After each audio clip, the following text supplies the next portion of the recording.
Hello guys, today we're going to be talking about the Wormwind striker Irru.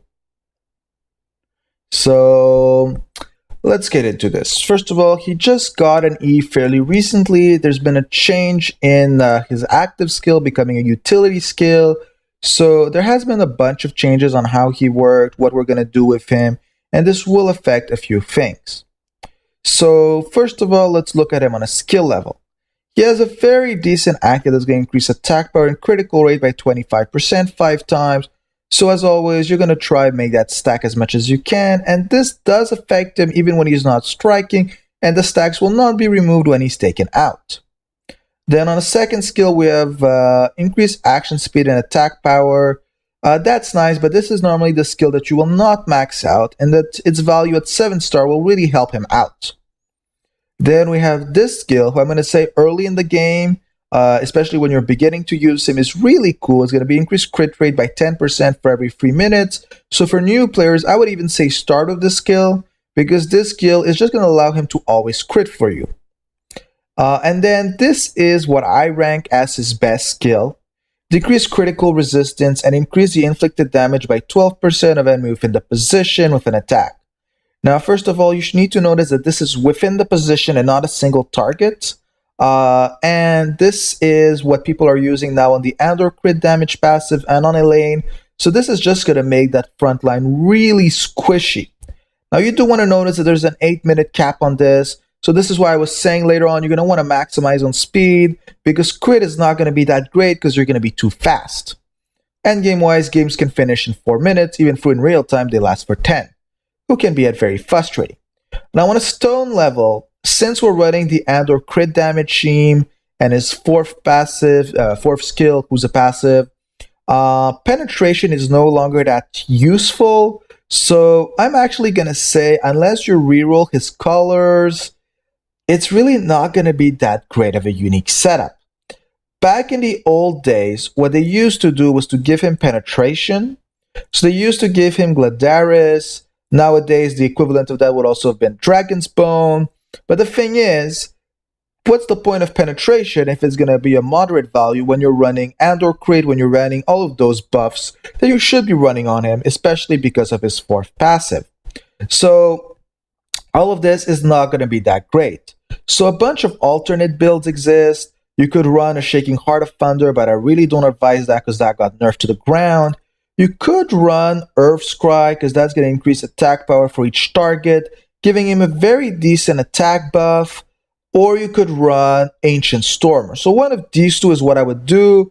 It depends what you're trying to do, but they're really cool. And now, if you do decide to change colors, as always, I'm going to be pushing to what everyone is considered the new Broken Stone. It's going to be Shard of Balamug.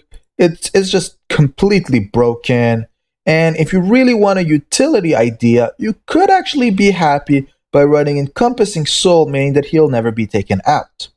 Now, on the other stone slots, since at no point in time am I deciding to use a Thunder unique, I would say just go simple. Throw a Thunder, receive pass effect. It's nice. It's going to give you crit rate with a shot. It's pretty cool. There's nothing wrong with it. Now, on the Wormwind section, usually if you're using a unique, you only have one slot left. And for that slot, I would go for the critical damage because it's going to give you back spirit, allowing you to use that active the most you can. But if you don't feel like that, you could actually go for the Thunder Wormwood Pen, because it's going to give you receiving pass effect, and just in case you didn't decrease damage enough, it'll give you a little bit of penetration. Now, on the Prime slot, it's pretty simple. There are not two options. You're just going to be running this one. And in the meantime, if you don't have it, I would say run the Thunder Receive Pass effect. The reason why we're running this is because we're maxing out on the increased damage inflicted on the target. Now, what does he have chain-wise?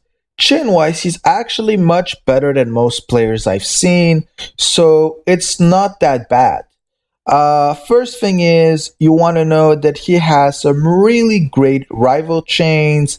Well, great. It depends what you're fighting up against, but he has a rival with Bora, Ravian, and Ethna. That's this chain.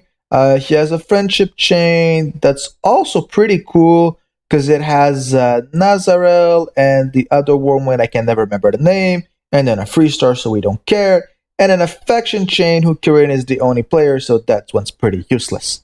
And the Nemesis Chain, only good player is actually going to be Blade, and that's, I think, currently the best Wormwind striker after Leventor, so not that bad of a deal. On his skin level, he doesn't have anything magical. I'm not the greatest fan of his art, but the EE compared to the other two in my eyes are much better. I really do hope they do give him a special skin. Now, on what team is he gonna work best? First of all, he is Wormwind, so automatically you gotta have somewhere a Nezarel. And since we're running with the new decrease inflicted damage meta, you're actually gonna just go to the Andor category and you're gonna be running an Elaine. The reason you're doing this is for her active, but she does have some pretty decent stacking buffs. So an Andor Wormwind team would be best for running this. You could even have a Marianne mid to give you a lot of speed just to be sure to stack everything in that front. So this is really what I would be advising for him. Now, if we give ourselves permission to just change the color of the slots however we want, this would be a completely different build. This would still be, actually this would become a Wormwind penetration. This would become an Andor critical damage. This would become SOB, another Andor critical damage, and this would just be completely nuclear with a huge amount of critical damage, some huge decrease, some great receive pass effect, and even a little bonus. I'm just going to say that would be really the best build, but it does require rerolling 2 entire colors, so it's pretty bad. Rerolling the first one wouldn't be that bad because you'd have a chance out of 2 to get what you want, but except for that, it would be bad. So I hope this helps people understand the main's idea around Irru. I don't have one, and I don't have any friends who have one, so I'm not going to be able to show you some gameplay. Again, look a bit on the internet for some better guides that are actually detailed written. This is just a fast overview. And of course, you can find some gameplay. I've seen that a few people have started using him in League, but for the moment, he's pretty bad. And until he starts stacking or it's mid-game, he's not that great. So I would really vote him more on a PvE base or PvP if you can really build a team around him. Currently, he's just really penetratable. Have a good day, guys.